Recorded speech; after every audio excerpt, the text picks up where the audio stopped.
stop what you are doing right now. Not later, not after this video. Right now. Because while your screen looks calm, something else is happening off screen. Something most people are not watching. Something that does not show up in headlines. Silver is not just moving. Silver is signaling. This is not a rumor. This is not a projection. This is not a theory. This is a system under stress. While paper prices tell you everything is under control, physical reality tells a different story. A story about pressure, about delivery, about trust quietly breaking. This video is not about getting rich fast. It is about recognizing when a system starts to strain, because history shows one thing clearly. When metals stop behaving politely, systems do not adjust slowly. They adjust violently. Let us start with what you see on the screen. Silver looks stable, controlled, manageable, small moves, normal fluctuations, nothing to worry about. That is the illusion, because price is not the story today. Pressure is. In normal markets, silver moves gently. 1% feels big, 2% gets attention, but what matters is not the move itself. It is the context. Right now, silver is moving inside thin liquidity. Fewer participants, less depth, less margin for error. That changes everything. This is not a rally. This is not volatility.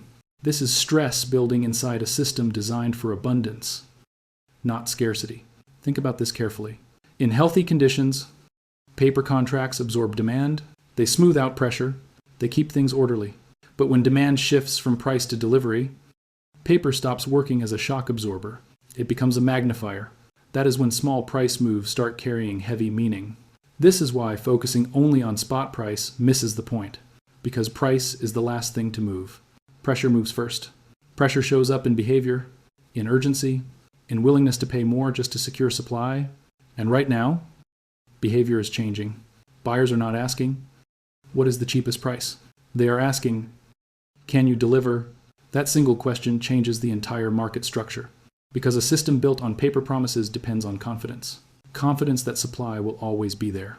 Confidence that contracts will be honored without friction. Once that confidence starts to wobble, the system does not gently recalibrate. It tightens. It snaps. It forces repricing. This is why silver matters at this moment. Not because it is shiny, not because it is popular, but because it sits at the intersection of industry and trust. Silver is not just held.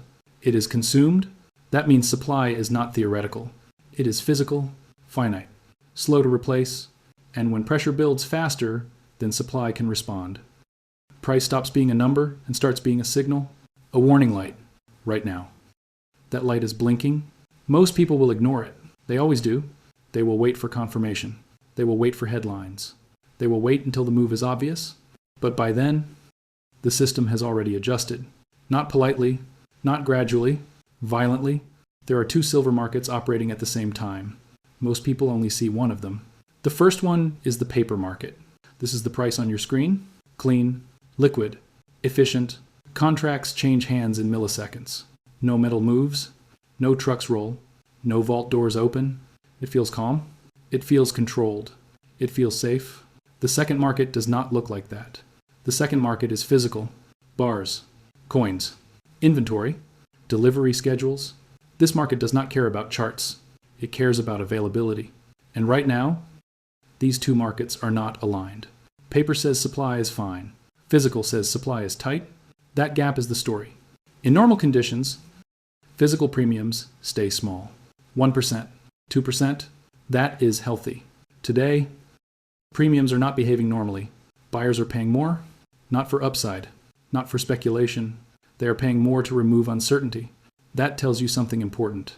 When people are willing to pay extra just to secure delivery, price is no longer the priority. Certainty is.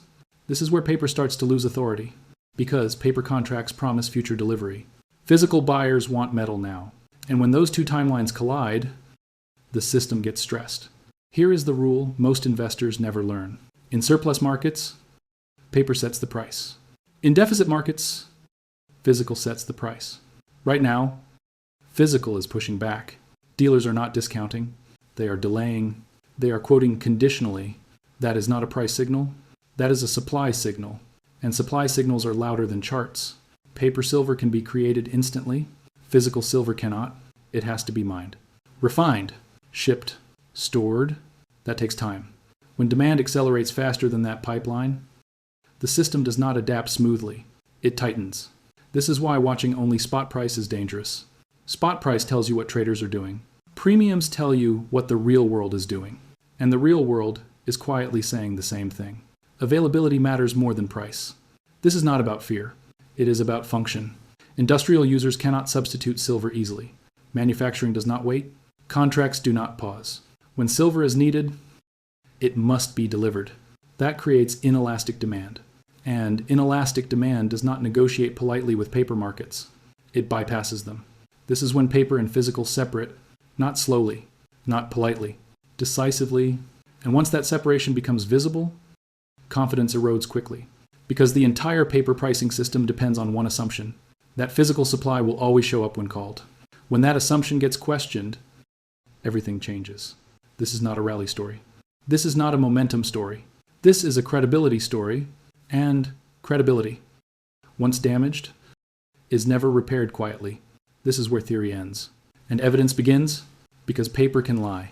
Inventory cannot. Right now. Physical silver is not just being traded, it is being removed, not transferred on a screen, not reclassified on a balance sheet. Removed, bars leaving vaults. Metal exiting the system, delivery taking precedence over promises. Gone. Removed. Taken. This is not a rounding error. This is not a bookkeeping adjustment. This is physical movement. When metal leaves a vault, it does not come back easily. It has a destination, an end user, a balance sheet that values possession, not promises.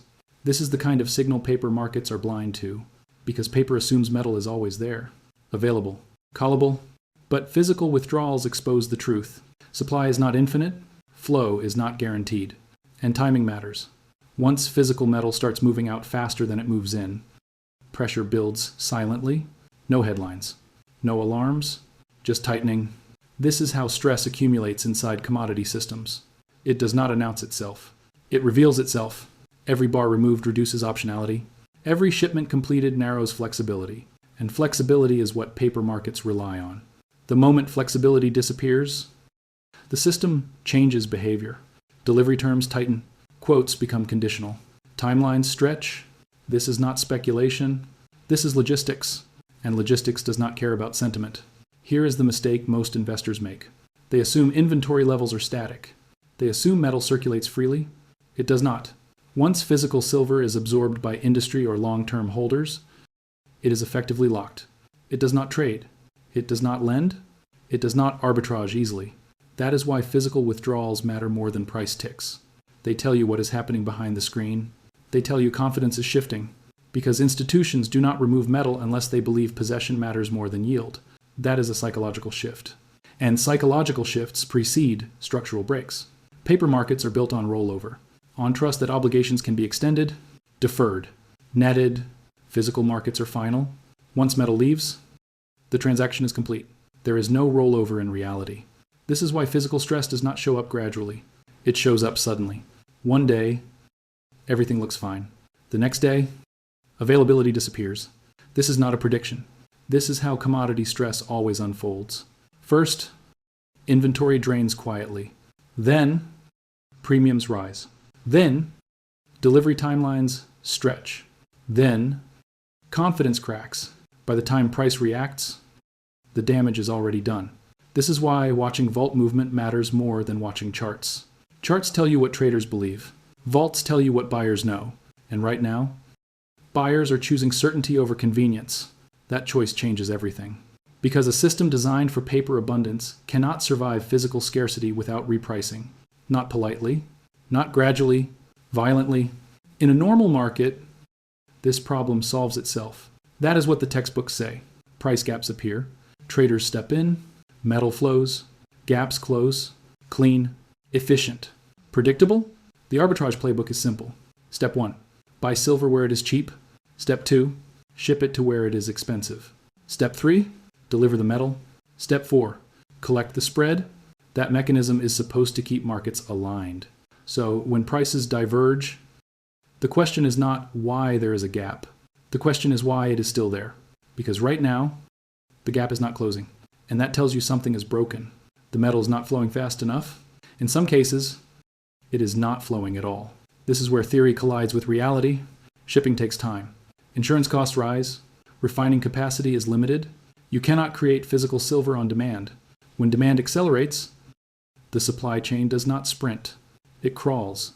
That delay is fatal for arbitrage, because arbitrage only works when metal can move freely, quickly, reliably. When it cannot, the bridge collapses. Here is what happens next. Buyers on the physical side raise their bids, not because they want upside, because they want delivery. That higher bid pulls metal away from paper markets. Western inventories tighten. Quotes harden. Conditions change. Then something dangerous happens. As Western supply tightens, physical premiums rise even more. That attracts more metal out of the system. A vicious loop. Higher premiums drain supply. Lower supply pushes premiums higher. This is not speculation. This is mechanics, and mechanics do not negotiate. Paper markets assume arbitrage will always rescue them. That assumption is embedded into pricing models, into risk management, into leverage. When arbitrage stops working, those models fail silently, until they fail loudly. This is why the gap matters, not because of the number, but because of what it represents. It represents a breakdown in the price discovery process. It represents a market that cannot self-correct smoothly, and markets that cannot correct smoothly correct violently. This is not gradual pressure release. This is pressure building behind a dam. The longer the metal does not flow, the more unstable the structure becomes. At some point, price stops being negotiated. It gets imposed, not by traders, by scarcity. This is why watching arbitrage behavior matters more than watching price direction. When arbitrage is healthy, markets are stable. When arbitrage fails, stability is an illusion. Right now, the bridge is under stress, and bridges do not give warning signs forever. They hold, they strain, and then they snap. Tomorrow is not dangerous because of a headline. It is dangerous because of structure. Three forces are already in motion. They do not need permission. They do not wait for confirmation. First, liquidity is thin. Thin liquidity means price becomes fragile. Moves travel farther. Mistakes get amplified. In a thick market, pressure is absorbed. In a thin market, pressure explodes. Right now, silver is trading in an environment where small imbalances matter. That is not bullish or bearish. That is unstable. Second, time zone separation. Asia opens while the West sleeps. That creates a window where price discovery happens without resistance. 11 hours where positioning forms quietly. 11 hours where imbalance can grow. By the time Western desks reopen, price is no longer negotiating. It is already established. Third, mechanical pressure. Options positioning sits close to key levels. When price moves into that zone, market makers are forced to hedge. This buying is not emotional. It is mandatory. Thin liquidity plus forced buying is not a rally. It is an acceleration event. Now this is where you stop guessing and start watching. Here are the 5 signals that matter in the next 24 hours. Signal 1. The Asia Open. Do buyers step in immediately, or does price hesitate? Immediate strength means urgency. Hesitation means disbelief. Both signal stress. Signal 2, the Western reaction. When Western markets reopen, do they chase? Or do they pause? Chasing means fear of missing supply. Pausing means loss of confidence in paper pricing. Neither is healthy. Signal 3, physical premiums. Ignore spot. Watch what people pay to get metal. Normal markets compete on price. Stressed markets compete on delivery. Widening premiums are not noise, they are warnings. Signal 4, availability, in stock, delayed, call for quote. This matters more than any chart, because when metal cannot be sourced easily, price becomes secondary. Signal 5, volatility versus volume. If price moves sharply without volume, that is not conviction. That is a vacuum. Vacuum moves do not fade gently. They snap. When these 5 signals line up, you are no longer watching a market. You are watching a system under strain. From there, only 3 scenarios exist. Scenario 1. The gap widens. Paper fails to catch physical reality. Confidence erodes. Credibility cracks. This is when price stops being trusted. Scenario 2. Intervention. Margins change. Rules tighten. Liquidity is forced back into the system. This slows the problem. It does not solve it. Scenario 3. Repricing. Fast, violent, uncomfortable. Not because of speculation, because the system is forced to acknowledge scarcity. This is not forecasting. This is mapping. And mapping structure is how you survive resets. This was never about chasing price. It was about recognizing pressure before it becomes visible. Silver is not just a metal.